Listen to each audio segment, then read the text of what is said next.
Hello दोस्तों, कैसे हैं आप लोग? उम्मीद करता हूँ कि भले चंगे होंगे, अच्छे होंगे।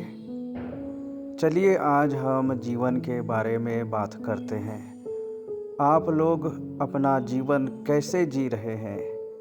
क्या आप जैसे जीना चाहते हैं वैसा ही जी रहे हैं? कोई बात नहीं दोस्तों, बहुत बार ऐसा नहीं होता जैसा हम चाहते हैं, लेकिन हम जीवन को जैसा जीना चाहते हैं वैसे बिल्कुल जी सकते हैं। और हमें इस बारे में बात करना चाहिए, सोचना चाहिए कि अपने जीवन को हम कैसे बेहतर बना सकते हैं। इसे अच्छा, सुंदर, फूलों के जैसे, आसमान के तारों के जैसे किस तरह हम इसे सुखों से, सफलताओं से और अच्छी बातों से सुसज्जित कर सकते हैं। चलिए आज हम इसी विषय पर बात करेंगे।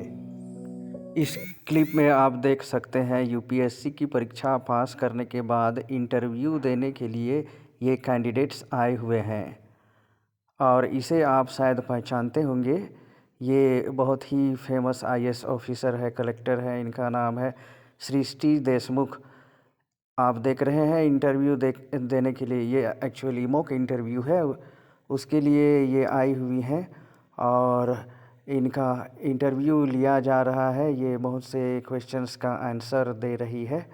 इस तरह से देश के युवक लोग अपने जीवन को बेहतर बनाने के लिए या लोगों की सेवा करने के लिए अच्छे पोस्ट पर आना चाहते हैं, अच्छा काम करना चाहते हैं और शान से जीना चाहते हैं।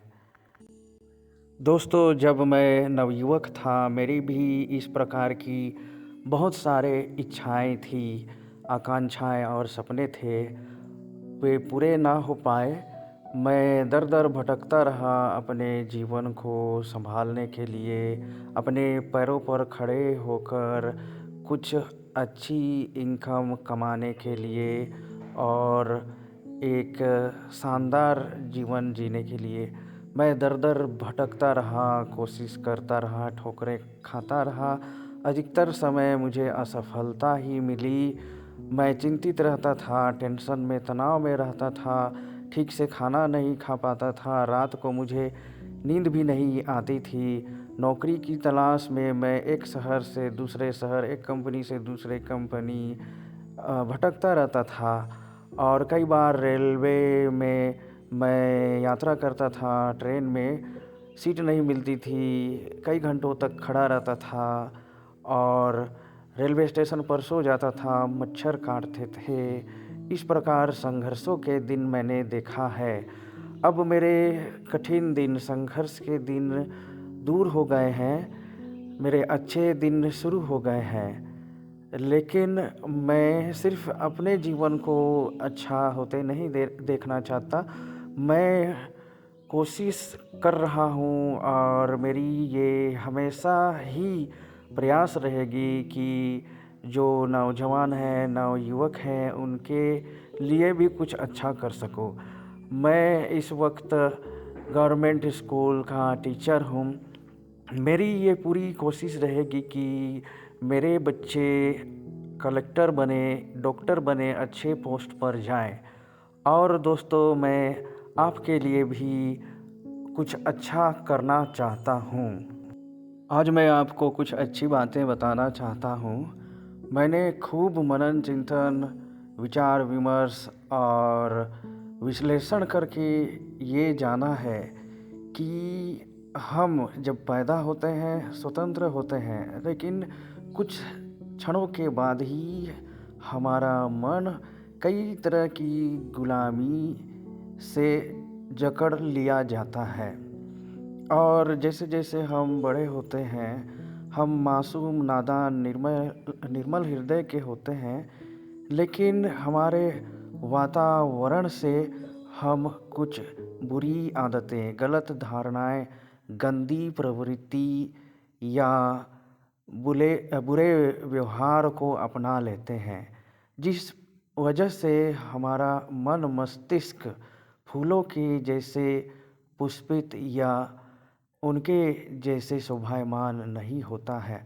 बल्कि हमारा मन कुंठित हो जाता है और हम इसका पूर्ण विकास करने में असमर्थ नहीं रहते हैं। हम कई बार ऐसा सोचते हैं, जैसा कि मुझे भी लगा कि मैं अच्छे तरह से पढ़ाई कर सकता हूँ, अच्छे नंबर ला सकता हूँ। लेकिन अभी मैंने जो आपको कुछ नकारात्मक बातें बताई, उनके वजह से मेरा मन और कई बार आप लोगों का मन भी अच्छे काम नहीं कर पाता है। जिसको करने की योग्यता, क्षमता, शक्ति आपके मन में होती है, आपके शरीर में होती है। लेकिन जैसा मैंने कहा है कि कुछ ही कमज़ोरियों की वजह से, बुराइयों और गलत आदतों की वजह से हम बड़े और महान काम नहीं कर पाते हैं। तो दोस्तों, निराश होने की बिल्कुल ज़रूरत नहीं है। इस प्रकार के बंधनों से, जंजीरों से और बेड़ियों से छुटकारा पाने का रास्ता अवश्य है। ज्ञान के माध्यम से साधना, मनोयोग, निरंतर परिश्रम, प्रयास, संघर्ष इत्यादि के बदौलत हम अपने मन को स्वतंत्र कर सकते हैं। और जब मन स्वतंत्र हो जाएगा, हम बड़े-बड़े उपलब्धियां हासिल कर सकते हैं। हम ज्ञान के अपार भंडार का खजाना अपने मन को बना सकते हैं। हम कई तरह के सद्गुणों को अपनाकर अपने शक्तियों को, अपने व्यक्तित्व या चरित्र की शक्तियों का विकास कर सकते हैं। अपने कौशलों, प्रतिभाओं, योग्यताओं इत्यादि का हम श्रेष्ठतम या उत्कृष्टतम छोर तक उन्हें हम पहुंचा सकते हैं। और इस प्रकार हमारे जीवन में बदलाव आएगा, सुधार होगा, हम कामयाब होंगे, हमारे जीवन में खुशहाली आएगी, ईश्वर की बरकत हमें मिलेगी, लोगों के नज़रों में हम सम्मानीय हो जाएंगे और इस तरह हमारा जीवन सफल, सुखद और सुंदर हो जाएगा। तो दोस्तों, आज के लिए इतना ही। और मैं आप लोगों को धीरे-धीरे कुछ और अच्छी बातें बताऊंगा। आप दूसरी जगह से भी अच्छी बातें सुनते हैं, लेकिन आप मेरे चैनल पे आए हैं, मेरे वीडियो पे आए हैं, तो आपको बहुत-बहुत धन्यवाद। और मैं आपके उज्जवल, सुखद और सफल जीवन की कामना करता हूँ। धन्यवाद।